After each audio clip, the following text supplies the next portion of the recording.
અને હવે વાત કરવી છે વસ્તી ગણતરીની તૈયારી વિશે। ગુજરાત સહિત દેશમાં વસ્તી ગણતરીની તૈયારીઓ હાથ ધરાઈ રહી છે।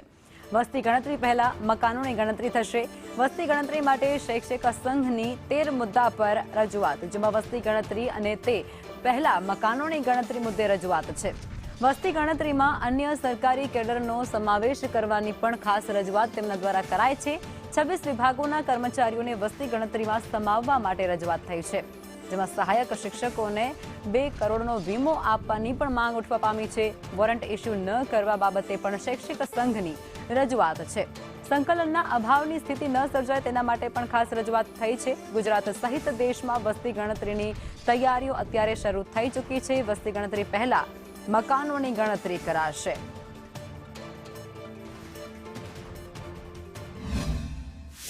એસઆઈઆરની કામગીરી બાદ હવે શિક્ષકોને વસ્તી ગણતરી અને મકાન ગણતરીની કામગીરી પણ આપવાનો નિર્ણય કરવામાં આવ્યો છે અને એના માટે કામગીરી શરૂ થઈ છે। ત્યારે શિક્ષક સંઘોએ પણ આ કામગીરીમાં જરૂરી સૂચનો અને માંગણીઓ કરી છે।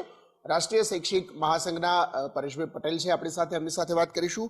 પરેશભાઈ, ફરીથી એક વખત શિક્ષણ ઉપરાંતનું વધારાનું કામ આ શિક્ષકોને સોંપવામાં આવી રહ્યું છે। આપ પણ તમામ લોકો મળ્યા હતા વસ્તી ગણતરી નિયામકને, શું રજૂઆત કરી છે અને કેમ રજૂઆતો કરવી પડી?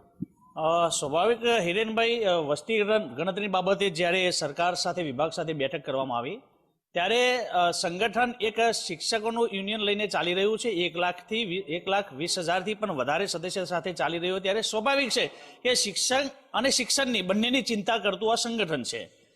એસઆઈઆરની કામગીરીની આપણે વાત કરીએ પ્રમાણે જ્યારે ભૂતકાળની અંદર પણ, જ્યારે અત્યારે વર્તમાનમાં પણ આ કામગીરી અત્યારે ચાલી રહી છે।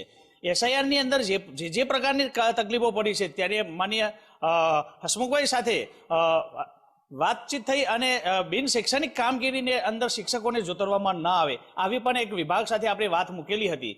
પરંતુ એક રાષ્ટ્રીય કામગીરી એટલે કે આપણે સૌ જાણીએ છીએ કે રાષ્ટ્રીય કામગીરી કરવા માટેની અખિલ ભારતીય રાષ્ટ્રીય શૈક્ષિક મહાસંઘ કદાપી ના પાડતું નથી, પરંતુ એની સિસ્ટમ જે છે એ સિસ્ટમની અંદર ક્યાંક અવરોધ બનતા હોય, એટલે માનીએ કે એસઆઈઆરની કામગીરીની અંદર ભૂતકાળમાં બનેલા બનાવો કે મૃત્યુ સુધી પણ શિક્ષકને ધકેલાવવું પડતું હતું।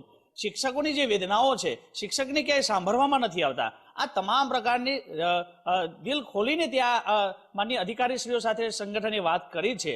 ત્યારે અલગ અલગ પ્રકારના જે મુદ્દાઓ જે મૂકેલા છે એમાં 26 પ્રકારના જે મુદ્દાઓ છે, એ 26 પ્રકારની જે કેડર છે એ કેડરને સાથે લઈ અને એ તમામને સમપ્રમાણમાં વહેંચણી કરી અને વસ્તી ગણતરીની અંદર જોતરવામાં આવે એ પ્રકારનો એક મુદ્દો છે। એસઆઈઆરમાં જે ભૂલો થયેલી હતી એને સુધારવા માટે લગભગ 8 થી 9 જેટલા મુદ્દાઓ વસ્તી ગણતરી નિયામકને આપી અને એમાં ઝડપથી કામગીરી થાય એ પ્રકારની માંગણી કરવામાં